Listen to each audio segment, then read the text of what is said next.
मंगो दुआ के शाला इंजदा नसीब होवे। मंगो दुआ के शाला इंजदा नसीब होवे। जद आवे मौत मैनू,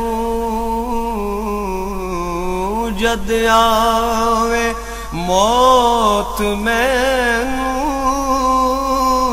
सोना कर। बिस्मिल्लाहिर्रहमानिर्रहीम। अस्सलामु अलैकुम दोस्तों और बुजुर्गों नाज़रीन, तुहाडे सामने मैं अगली वीडियो दे नाल हाज़र हाँ।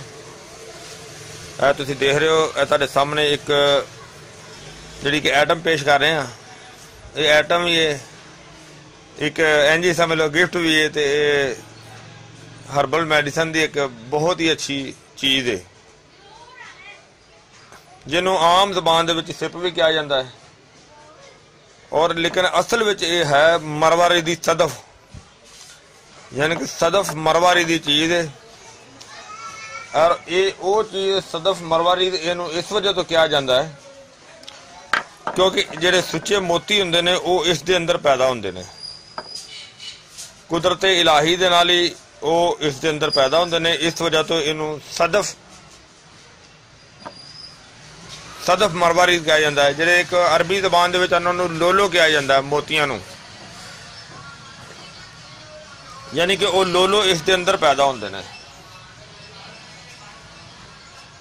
वो इदा कलर तुम देख रहे हो कि बहुत जबरदस्त, बहुत खूबसूरत चमकदार इसका कलर है, बड़ी ही अच्छी। तो यानी कि देखने दे विच भी बड़ी खूबसूरत लगती है, यानी कि बहुत शानदार कलर इसका लगता है, बल्कि लगता नहीं कि है वे चमकदार है।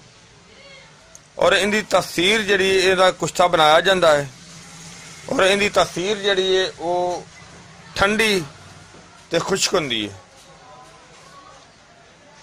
तो वो कुश्ता जरा इसका बना के उनका इस्तेमाल जरा वो एक माशा मक्खन दे विच भी खाया जा सकता है, दुध नाल भी खाया जा सकता है, और वो दही दे नाल भी खाया जा सकता है।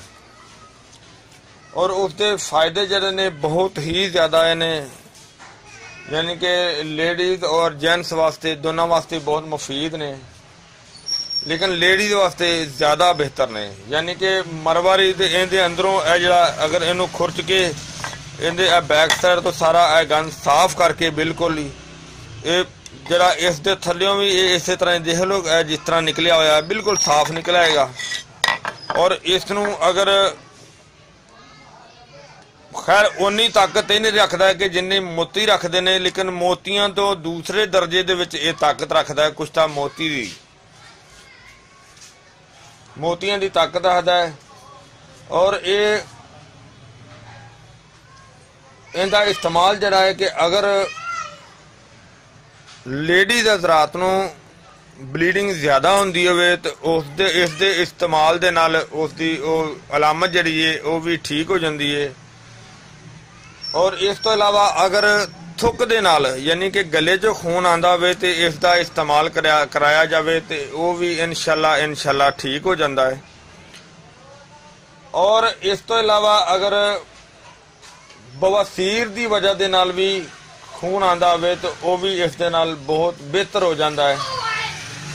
यानी कि अगर औरतों की बीमारी लकोरीए की होंदी है उस दे विच भी इसनू इस्तेमाल करवाया जाए तो ये बड़ी ही अच्छी तो बड़ी ज़बरदस्त यानी कि फ़ायदे रखता है, बहुत ही आला चीज़ है, बड़ी ही अच्छी चीज़ है। और इसकी तुहानूं असीं जिहड़ी कुश्ता बनाने की वीडियो है वो तुहानूं अगली वीडियो दे विच इसदी मैं दोबारा दिखावांगा, क्योंकि यह जी पार्ट 1 हैगी है। और इस तो अगे जी मैं दिखावांगा इनकी सदफ मरवारी की वो पार्ट 2 दे विच दिखावांगे। और इंशाल्लाह बहुत ही अच्छी तो बड़ी आला तो बड़ी ज़बरदस्त किस्म की चीज़ बनेगी। तो इंशाल्लाह उम्मीद है इंशाल्लाह कि तुहानूं ये वीडियो अच्छी लगी होगी। इनू तुसीं लाइक करियो, शेयर करियो, सब्सक्राइब करना बिल्कुल नहीं भूलना। अगली वीडियो ना फिर मिलेंगे। इजाजत, अल्लाह हाफिज़, अस्सलाम वालेकुम रहमतुल्लाहि व बरकातुहू। गए बतेरे सरकार नो कमांगे, गम हो गए बतेरे सरकार नो कमांगे। दर्दा दर्दा दर्दान पाए घेरे, दर्दान पाए घेरे।